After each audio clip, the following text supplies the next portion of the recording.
19. sajandil võis linnakodanik jõuda Tallinna kesklinnas pea igasse kohta jalgsi. Kesklinna ja äärelinna vahel liikumiseks kasutasid linnaelanikud enamasti Voorimehe kalessi. 19. sajandi esimesel poolel oli Eesti linnades ainsaks sõidu- ja veoteenuse pakkujaks Voorimees. Tallinnas kujunesid välja lähte- ja sihtkohad, mille vahel tekkis kindlatel aastaaegadel ja kellaaegadel tavapärasest suurem inimeste veovajadus. Tekkis vajadus suuremate sõidukite järele, mis olid suutelised vedama rohkem sõitjaid kui Voorimehe kales. Mitme hobuse poolt veetav ja kutsari poolt juhitav suur, enamasti 8–10 sõitjat mahutav sõiduvanker omnibuss oli autobussi eelkäijaks linnasõitudel.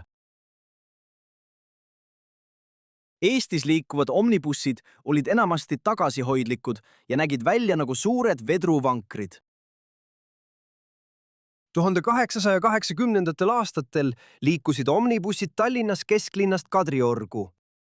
Järgnenud kümnendil pandi suvitushooajal käima omnibussid kesklinna ja suvituspiirkondade vahel ning sajandivahetuseks oli loodud omnibussidega ühendus kõigi linnalähedaste suvituskohtadega.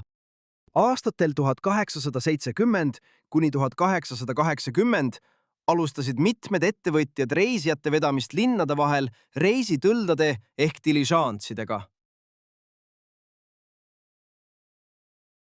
Diližans oli kerge, kinnine ja hea vedrustusega töld, mis mahutas enamasti 6–10 reisijat. Erinevalt omnibussist kasutati diližanse pea eranditult linnadevahelistel liinidel, harvemini ka linnalähiliinidel. 1888. aastal pandi kesklinnast vanalt turult Kadriorgu sõitma hobutramm, mis suutis vedada omnibussist 2 korda rohkem sõitjaid. Võrreldes omnibussiga oli hobutramm sõitjatele soodsam ja veidi mugavam sõiduvahend. Sellele oli võimalik peale minna ka sõiduajal, peatuste vahel.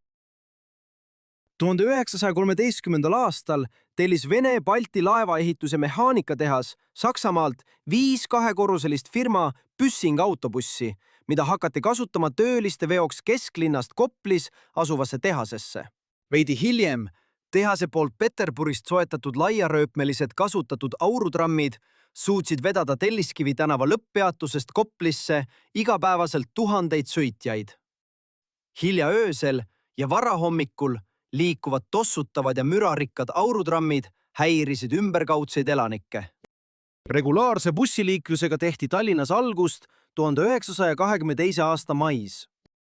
Ettevõtja Fromhold Kangro soetas Saksamaa firma Daimler 2-korruselised kasutatud bussid, ehitas ümber 1-korruseliseks ja pani sõitma Vene turult mööda Tartu maanteed kuni Lasnamäe tõusu alguseni.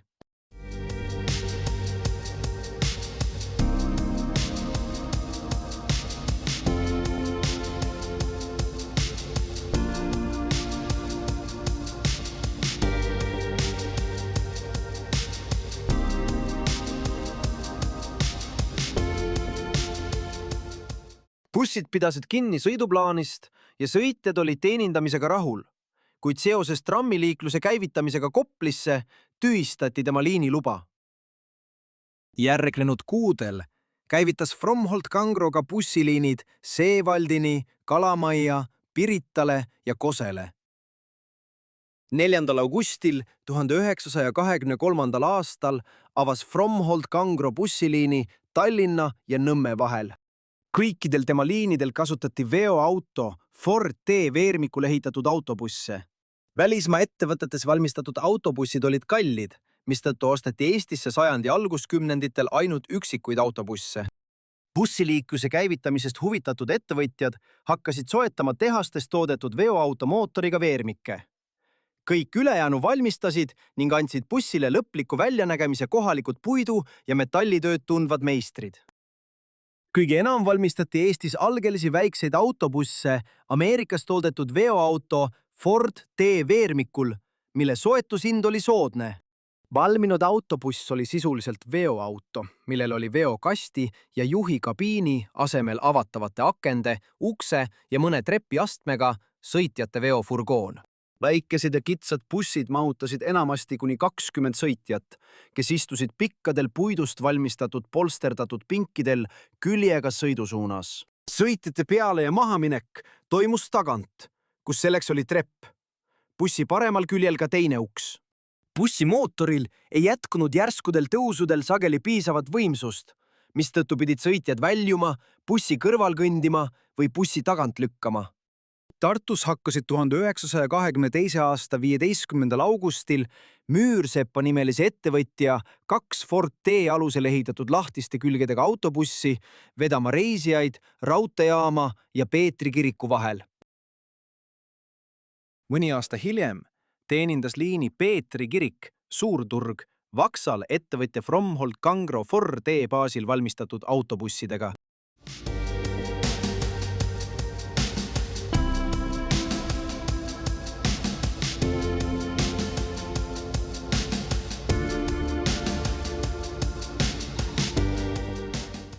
Sõitjad nurisesid viletsa teeninduse pärast.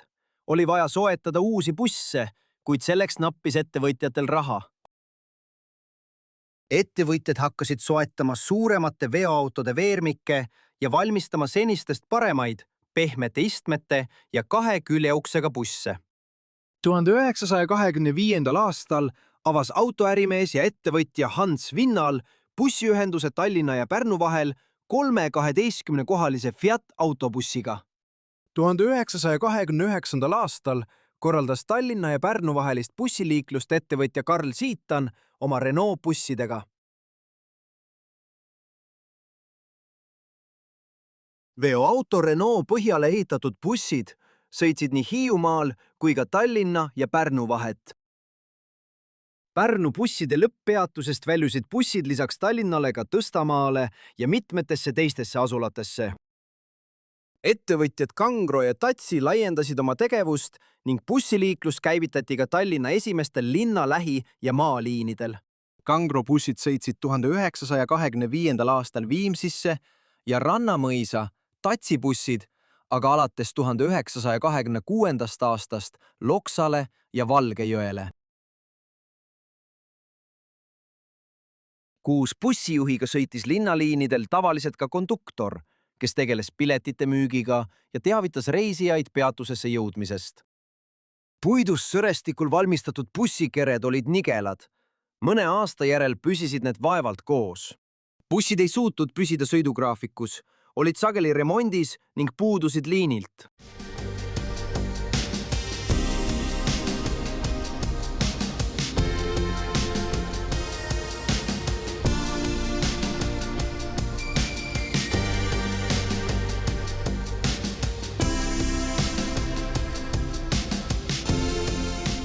Fromhold Kangro ei suutnud pangalaenuga soetatud busside eest pangale laenumakseid tasuda ja ettevõte sattus 1926. aastal rahalistesse raskustesse. Krediidipank võttis Kangro bussiäri üle ja asutas bussiettevõtte osaühing Mootor. Kangrolt võeti üle kõik rohkem kui 20 bussi, millest enamik oli ehitatud Fordi veermikule, garaaž Tartu maanteel ja väike töökoda Koplis. Fromhold Kangro firmast tulid üle ka bussijuhid, konduktorid, liinikorraldajad ja mõned remondimehed.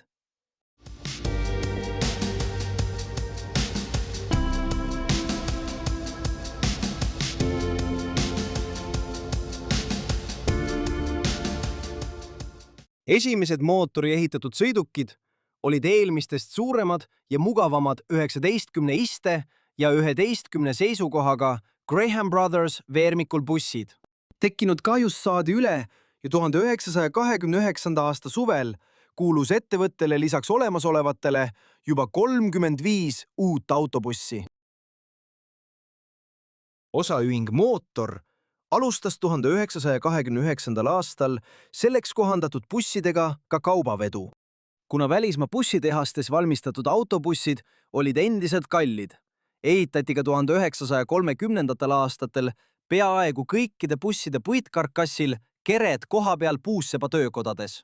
Tallinna kaubasadamasse veeti laevadega veoautode veermikke nii Rootsist, Saksamaalt kui ka Ameerika Ühendriikidest. 1930. aastate algul hakkas Eestis kujunema välja stabiilne bussiliinide võrk. Bussireisijate arv võrreldes rongireisijatega moodustas siiski kõigest 1/20. Kuigi bussiga sõitmine oli rongiga sõitmisest kulukam, eelistas arvestatav hulk sõitjaid siiski autobusse. 1929. aastal veeti kõikidel maaliinidel kokku ligi 350 000 sõitjat ja bussid läbisid kokku 1,3 miljonit kilomeetrit. 1930. aastal tegutses kokku 81 bussiliini kogupikkusega 3600 kilomeetrit ja neil liikus 128 autobussi. 1936. aasta suvehooajal toimus Eestis bussiliiklus 118 liinil. Bussiliinide kogupikkus oli 5540 kilomeetrit. Kuressaare linnaliini teenindas Volvo põhjal ehitatud autobuss. Kuressaare oli lõpppeatuseks ka mitmetele maaliinide bussidele. Virtsu Kuivastu praamiga võis saabuda Muhumaale korraga sedavõrd palju reisijaid, et sadamasse sõitsid neile vastu mitu suurt, rohkem kui 40 istekohaga autobussi. Aastatel 1934 kuni 1936 valmis mootoritöökodades esimene partii Bulldog ninaga Scania Vabis ja Büssing autobusse. 3 järgneva aasta jooksul ehitati osaühingu töökodades kokku ligi 50 Bulldog ninaga autobussi. Uued bussid olid pehmete istmetega, ruumikad ja mugavad. Scania Vabis bussid olid muudest bussidest eristatavad paremal küljel paikneva juhikoha ja rooliratta järgi. Maaline teenindavatel bussidel oli rohkem istekohti ja katusel raampagasi tarvis. Tegeldi ka avarii läbi teinud autobusside taastamisega. Lisaks osaühingu Mootor bussitöökojale valmistas Viljandis Bulldog ninaga busse ka Ungern Sternbergi töökoda. 1937. aastal hakkas osaühing Mootor tegutsema Sadama tänaval endistes sadama laohoonetes, kus valmisid garaaž, kereehituse töökoda, remonditöökoda, pesula ja bensiinitankla. Ettevõtte sõidukipargis oli rohkem kui 70 autobussi. Kuni 1937. aastani, mil osaühing Mootorliinid üle võttis, vedas reisijaid kesklinnast Nõmmele ja Männikule oma Renault bussidega ettevõtja Karl Siitan.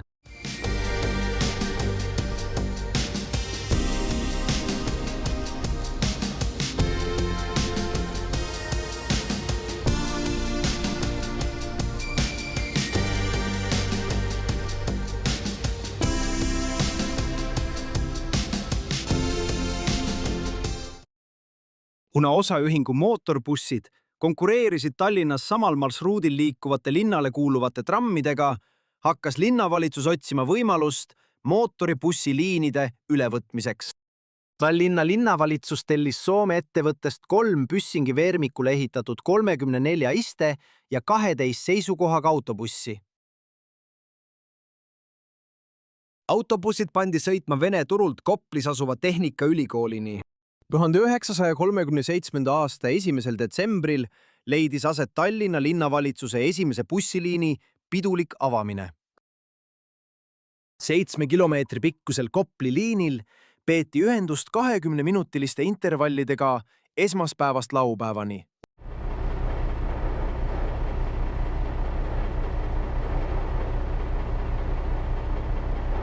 Balti jaama, Laada platsiga ühendav teine bussiliin avati veel samal aastal. Liin töötas pühapäevadel, kasutades selleks Kopli liini busse. Peagi viidi Kopli liini lõpppeatus Vene turult üle Suur-Karja tänavale. Mõne aasta jooksul soetas linnavalitsus juurde ligi 30 uut Büssingi ja Volvo veermikul autobussi, lisaks 13 suhteliselt uut bussi osaühingult Mootor. 1939. aasta juulis võttis linnavalitsus üle Veerenni, Ristiku ja Toompea sadamaliinid.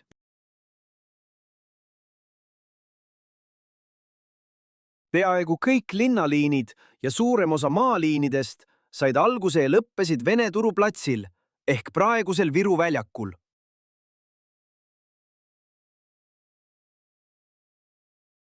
Paraku leidsid seal suurte vihmade ajal aset ka üleujutused.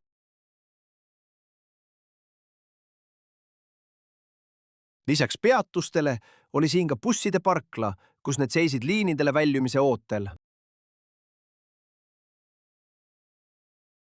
Eelmise sajandi alguskümnenditel oli Pirita rand oma jaheda ja mitte eriti puhta veega tallinlaste jaoks pea ainus rannamõnude nautimise koht. 1930. aastatel vedas osaühing Mootor oma bussidega suvel kesklinnas Piritale päevas tuhandeid inimesi. Pirita liini lõpppeatuses polnud reisijate ootepaviljoni ja autobusside tagasipööramise ringi.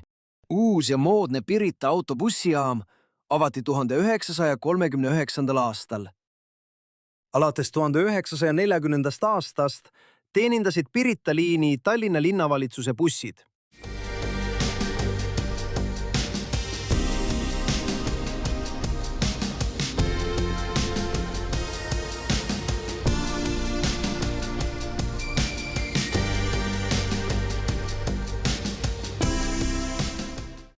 Tuhande 1941. aasta 27. augustil lastiti Tallinna sadamas Leningradi suunduvat laevakaravani.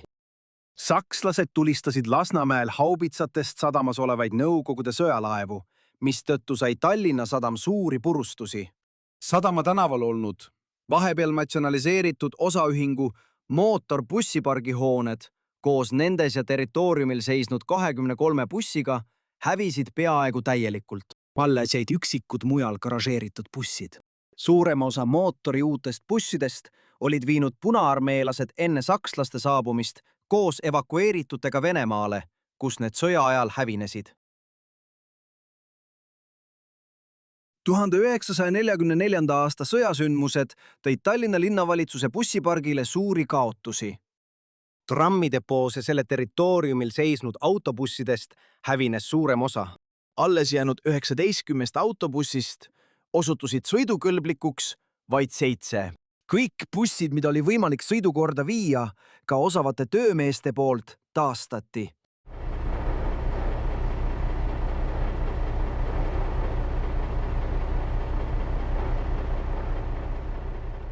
Paratamatult tuli hakata kasutama liiniliikluses ka inimeste veoks kohandatud veoautosid. 1945. aastal toodi Kuramaalt ja Preisimaalt Eestisse 33 trofeebussi ja veoautot. Sõjajärgne bussi- ja veoautopark oli mitmekesine. Esindatud olid Opel Blitz, Büssing, Magirus, Renault, Volvo, Reo, MAN, Mercedes-Benz ja muud automargid. Vähesel määral oli kasutada ka Corki autotehases toodetud 17 istekohaga KAS 0330 autobusse. Lisaks mõned ebamugavad ja viletsate piduritega Moskvas toodetud CIS 16 autobussid. 1945. aasta lõpul töötas Eestis kokku 39 bussiliini 60 bussi või reisijate veoks kohandatud veoautoga. Igas autotranspordibaasis oli teatud arv veoautosid, mida kasutati inimeste veoks. Ka 10 aastat pärast sõja lõppemist valitses autobussidest suur puudus. Endiselt olid kasutusel trofeebussid ja furgooniga veoautod. Tallinnas ja maaliinidelt sõitsid ka üksikud sõjas säilinud Tallinna linnavalitsuse ja osaühingu mootorbussid.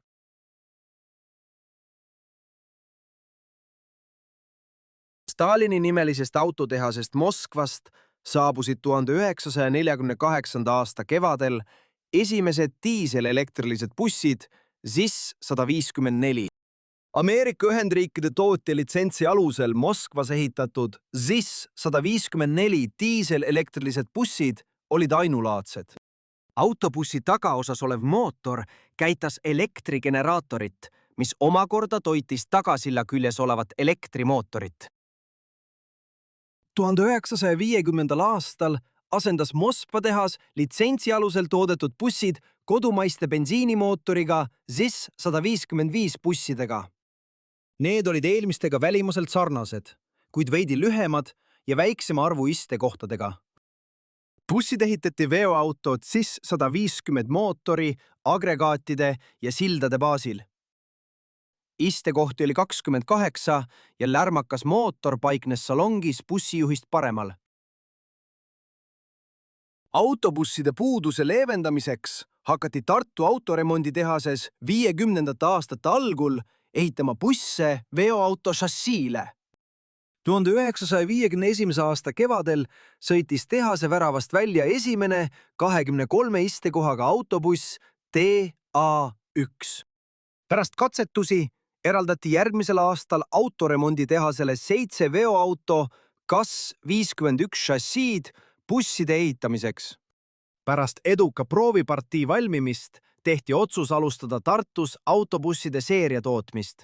Autobusside tootmine lõpetati 1954. aastal ja alustati Corki autotehase bussi GZA 651 seeria tootmist, mille valmistamine oli oluliselt lihtsam. Kere puitkarkas valmistati lehise puust. Ühenduskohad varustati metallist tugevdustega.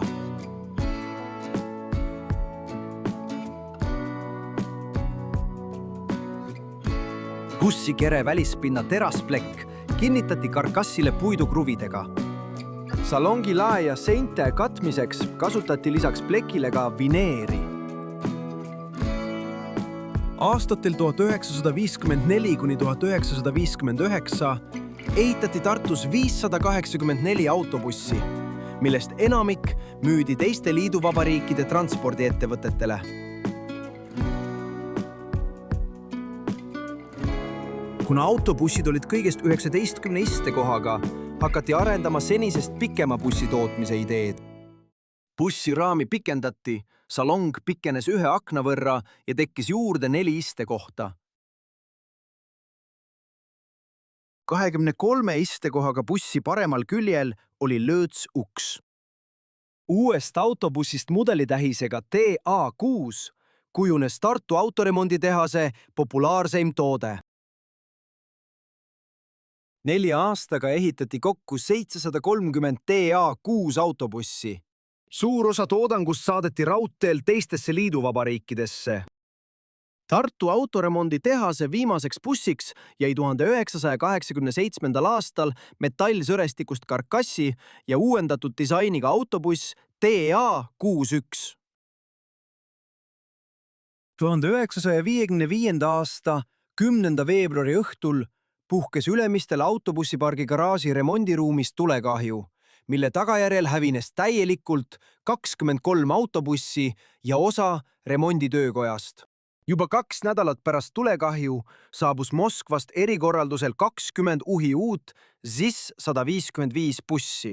1956. aastal saabusid Moskva autotehasest uued diiselmootoriga ZIS 127 autobussid, mis olid mõeldud linnadevaheliste liinide teenindamiseks.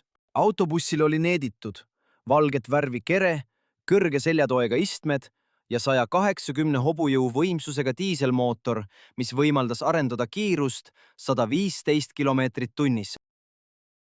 Bussid hakkasid sõitma Tallinnast Pärnusse, Riiga ja Leningradi.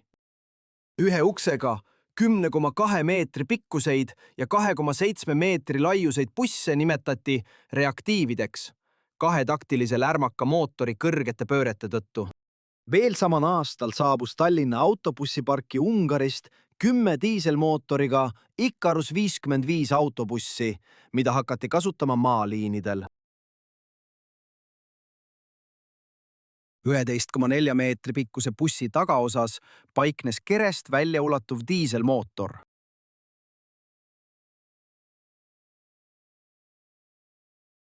Bussid olid mõeldud linnas turistide vedamiseks ja maaliinidele need ei sobinud. Liialt pehme vedrustus pani bussi viletsatel teedel õõtsuma, mistõttu polnud võimalik suurel kiirusel sõita. 1957. aastal soetas Tallinna autobussipark esimesed 17 diiselmootoriga 2 lõõtsuksega Ikarus 60 bussi. Hiljem lisandus veel 11 bussi. Võrreldes ZIS 155 bussidega olid uued bussid ökonoomsemad ja töökindlamad.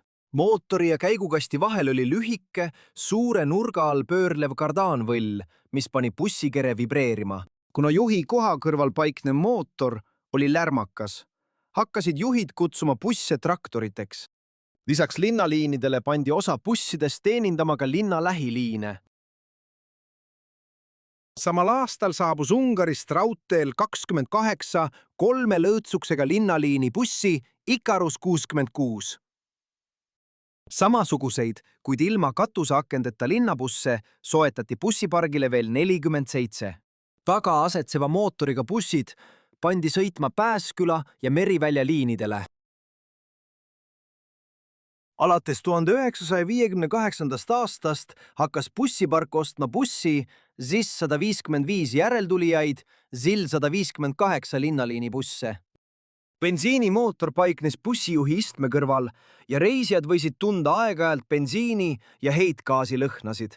28 istekoha asemel oli 9 meetri pikkusega lõõts ustega bussis istmeid 32 reisija tarvis. 2 aasta jooksul võeti kasutusele 45 ZIL 158 bussi. Enamik bussidest amortiseerusid juba 5–6 aastaga. Veel samal aastal hakkasid saabuma Ukrainast Lvovi bussitehases toodetud tagaosas paikneva bensiinimootoriga LAZ 695 bussid.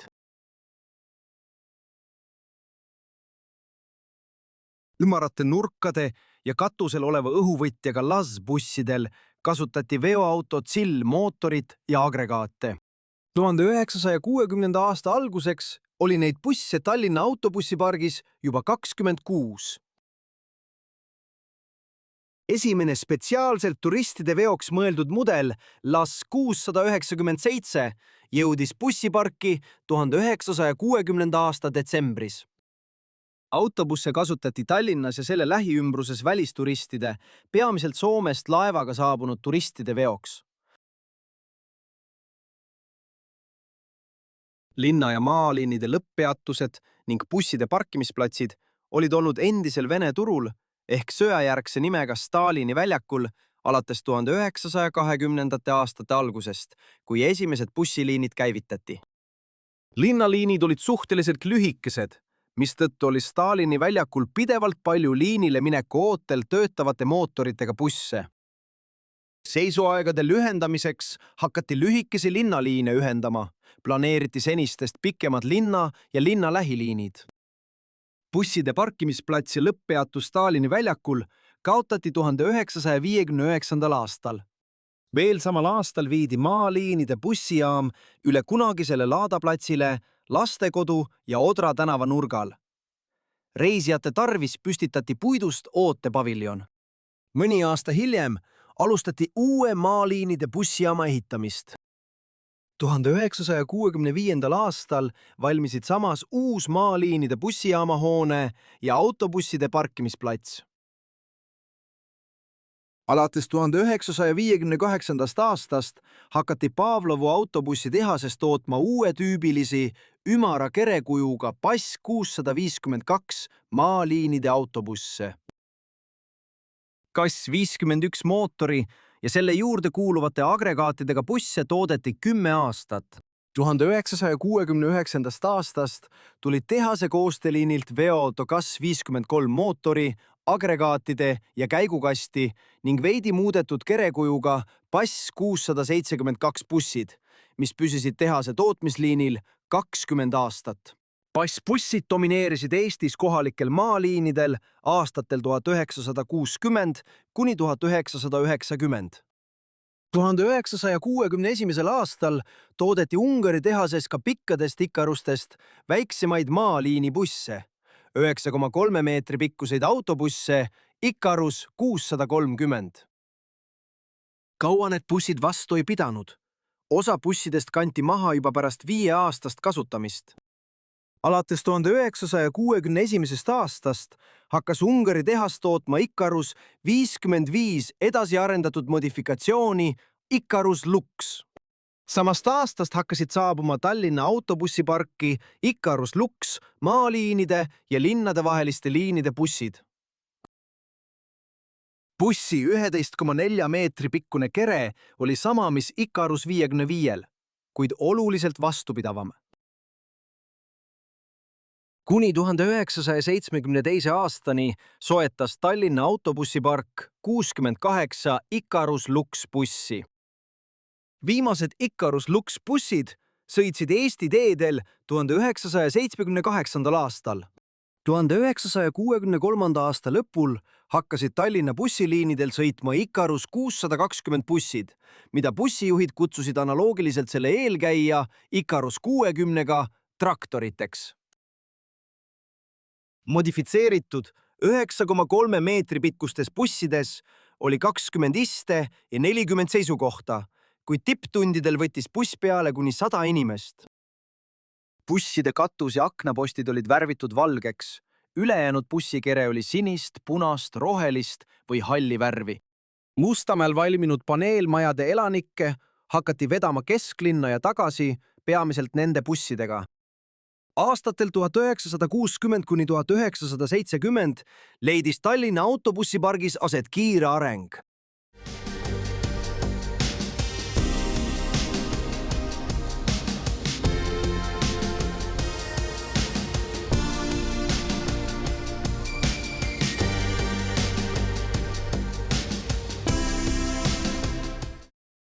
Kadaka teel alustati uue bussipargi ehitamisega, mis viidi lõpule 1967. aastal. Kõik 306 Tallinna linnaliine teenindavat bussi viidi Ülemistelt üle Kadaka teele rajatud uude bussiparki. Uuel territooriumil olid remonditöökojad, laod ja teenindussõlmed. 12 tundi kestnud busside tehniline hooldus viidi läbi hooldusliinil. Kaheteljeliste busside hooldusliinil oli 6 tööposti ja bussid liikusid alusvankritel külg ees.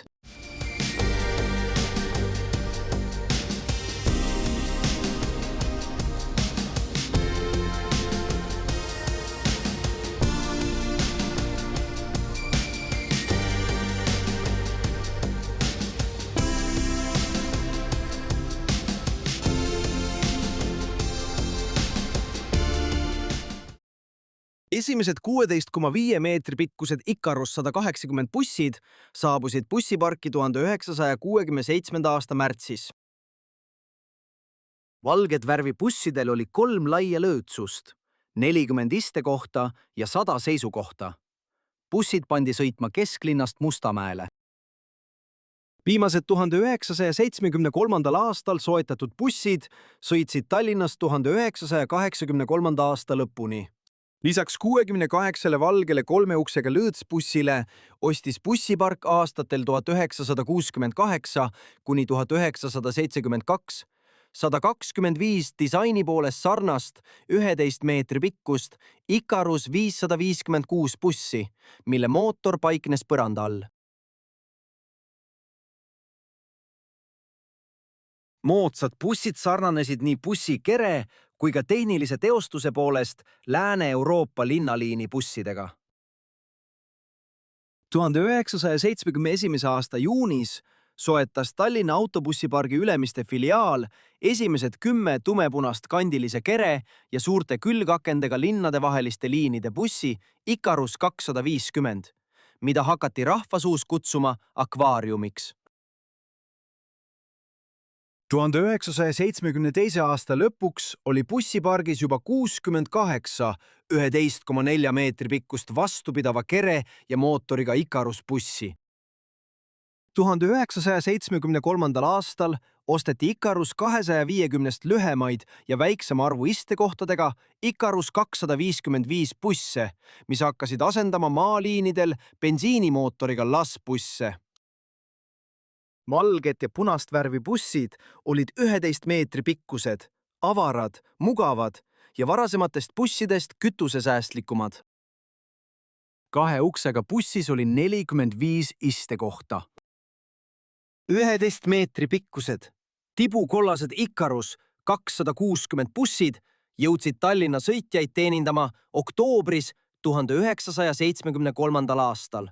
111 reisijat mahutavas 3 uksega bussis oli kõigest 22 istekohta. Järgnenud aasta veebruaris jõudsid esimesed kollased suurema istekohtade arvuga Icarused ka Ülemiste filiaali, teenindamaks linnalähiliine. Bussipargi filiaalid ostsid Ungari tehasest kuni 1990. aastani kokku 533 Icarus 260 autobussi. Esimesed 15 pikka tibukollast lõõtsbussi mudelitähisega Icarus 280 soetati veebruaris 1975. aastal. 16,5 meetri pikkused lõõtsbussid mahutasid 174 sõitjat. Istekohti oli bussis 35. Autobuss suutis liikuda Tallinna kitsastel tänavaristmikel ainult tänu sellele, et selle tagumine rattapaar oli pöörav.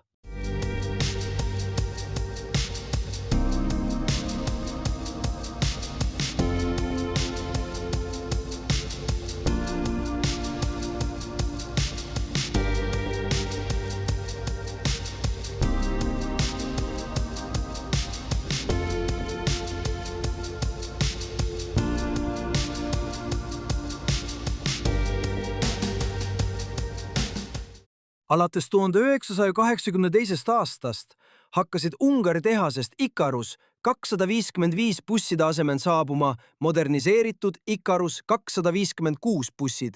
Tallinna autobussikoondise Ülemiste filiaalist moodustati 1990. aastal riiklik aktsiaselts Mootor ja busside külgedele kinnitati kleebised osaühingu logoga. 1990. aastal sai autobussikoondis täiendust 20 Icarus 250 näol. Samal aastal suutis riiklik aktsiaselts Mootor hankida juurde 6 Icarus 256 bussi. Icarus 250 ja 256 bussid olid tol ajal Nõukogude Liidus parimad, mida oli võimalik bussiparkidel hankida. Veel samal aastal õnnestus Tallinna autobussikoondisel ja riiklikul aktsiaseltsil Mootor soetada välisturistide teenindamiseks mõned Icarus 365 reisibussid, mis jäid ühtlasi viimasteks Eestile ostetud Icarus bussideks.